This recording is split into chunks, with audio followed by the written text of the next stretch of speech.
جی تو بیٹا شعر نمبر 7 دیکھیں، جو بے داغ لالا جو بے خار گل ہے، وہ تو ہے وہ تو ہے وہ تو ہے وہ تو ہے۔ بے داغ کا مطلب ہوتا ہے بے عیب، جس میں کوئی داغ کوئی عیب نہ ہو۔ بے خار مطلب کانٹوں کے بغیر۔ اب ہم اس کا مفہوم رائٹ کریں گے، اور مفہوم سے پہلے نظم کا عنوان اور شاعر کا نام ہم نے لکھنا ہے، اس کے بعد مفہوم۔ لالا کے پھول میں داغ اور گلاب کے پھول میں کانٹے ہوتے ہیں، یعنی کہ پھول جو ہے خوبصورت تخلیق ہے، لیکن اس خوبصورت تخلیق میں بھی جو ہے وہ داغ ہیں اور کانٹے ہیں، لیکن صرف اور صرف آپ صلی اللہ علیہ وآلہ وسلم ہی کی ایک ذات ہے جو ہر قسم کے داغ اور عیب سے پاک ہے۔ اس کے بعد تشریح کرنی ہے۔ تشریح میں فرسٹ 2 to 3 لائنز جو ہے وہ شاعر کے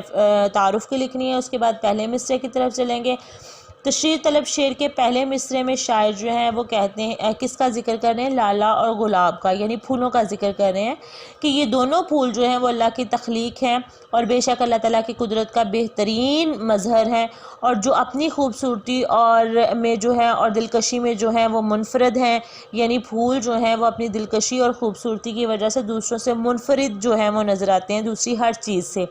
اور لالا کے پھول کی جو سرخ رنگت ہوتی ہے وہ انتہائی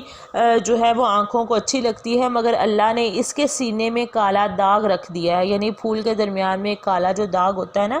شاعر کا کہنا ہے کہ اس پھول میں بھی، خوبصورت پھول میں جو ہے وہ کالا داغ رکھ دیا، اور گلاب کا پھول جو اپنی اچھے رنگ اور خوشبو کی وجہ سے جو ہے وہ دنیا میں سب پھولوں سے ممتاز سمجھا جاتا ہے، اس کا دامن بھی جو ہے وہ کانٹوں سے بھرا ہوا ہے۔ اللہ نے دنیا کی ہر خوبصورتی میں جو ہے وہ کوئی نہ کوئی عیب اور نقص رکھ دیا ہے، مگر نبی اکرم صلی اللہ علیہ وآلہ وسلم کی ذات میں کمال ہی کمال اور حسن ہی حسن ہے۔ آپ صلی اللہ علیہ وسلم کی ذات مبارکہ کو اللہ تعالیٰ نے ہر ظاہری اور باطنی حسن سے جو ہے وہ مزین فرمایا ہے۔ شاعر رسول صلی اللہ علیہ وآلہ وسلم حسان بن ثابت رضی اللہ تعالیٰ عنہ جو ہوتے تھے، وہ نبی اکرم صلی اللہ علیہ وآلہ وسلم کی تعریف میں جو ہے وہ نعتیہ اشعار پڑھتے تھے، اور حسان بن ثابت رضی اللہ تعالیٰ عنہ کی کچھ نعتیہ اشعار کا مفہوم جو ہے وہ میں آپ کو بتاتی ہوں۔ اے محبوب صلی اللہ علیہ وسلم، آپ سے زیادہ حسین میری آنکھ نے دیکھا ہی نہیں، اور آپ صلی اللہ علیہ وسلم سے زیادہ حسن و جمال کا پیکر کسی ماں نے جنا ہی نہیں۔ آپ صلی اللہ علیہ وسلم ہر عیب سے پاک پیدا کیے گئے ہیں، گویا جیسے آپ صلی اللہ علیہ وسلم چاہتے تھے ویسا ہی آپ صلی اللہ علیہ وسلم کو پیدا کیا گیا۔ یہ آپ صلی اللہ علیہ وسلم کی تعریف میں حسان بن ثابت کے نعتیہ اشعار کا مفہوم جو ہے وہ میں نے آپ کو بتایا۔ اس کے علاوہ یہ آپ کو اپنی شرح سرمایہ پر بھی لکھا ہوا ملے گا۔ اچھا،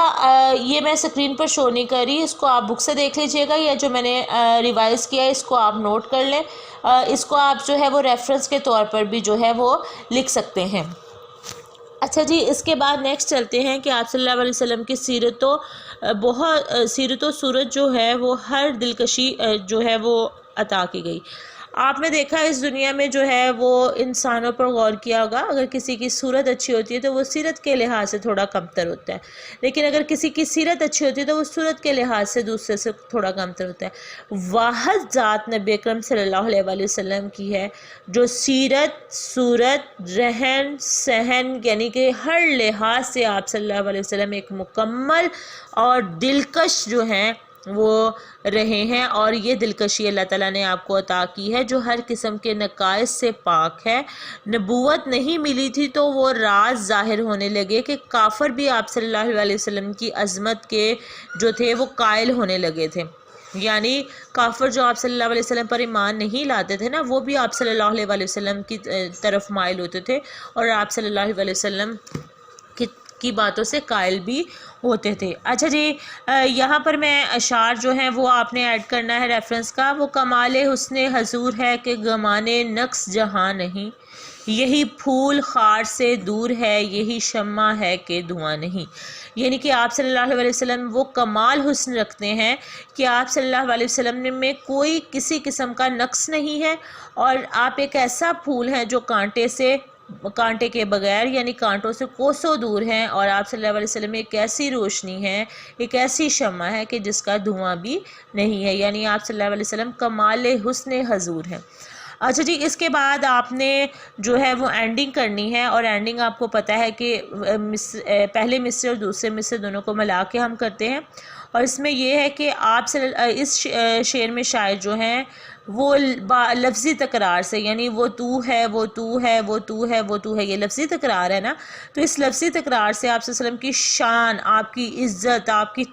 توقیر، آپ کے احترام کو بیان کر رہے ہیں کہ ایسی ذات صرف اور صرف نبی کریم صلی اللہ علیہ وسلم کی ہے، آپ جیسا کوئی نہیں ہے، آپ اس کائنات کی وجہ تخلیق ہیں، آپ کا کوئی ثانی نہیں، آپ جیسی کوئی دوسری مثال نہیں، آپ کی جو خوبیاں ہیں، جو اوصاف ہیں، جو اللہ نے آپ کو عطا کیے ہیں، وہ کسی دوسرے کو عطا نہیں کیے۔ یہی وجہ ہے کہ شاعر جو ہے وہ لفظی تکرار کرنے پر مجبور ہے کہ وہ تو ہے، وہ تو ہے، وہ تو ہے، وہ تو ہے۔ اچھا جی، یہاں پر ایک اور ریفرنس لاسٹ پر میں دے رہی ہوں، یہ بھی آپ ایڈ کر سکتے ہیں۔ اگر آپ وہ نعتیہ اشعار کے مفہوم جو ہیں وہ لفظ بہ لفظ یاد نہیں ہو سکتے تو آپ یہ کر سکتے ہیں: ہم کو جو کچھ خدا سے ملتا ہے دست خیر الورا صلی اللہ علیہ وسلم ملتا ہے، اور سچ تو یہ ہے کہ ایمان بھی ہمیں عشق مصطفیٰ صلی اللہ علیہ وآلہ وسلم سے ملتا ہے۔ یہ شعر نمبر 7 کی تشریح ہے۔ اب ان اشعار کو جو ہے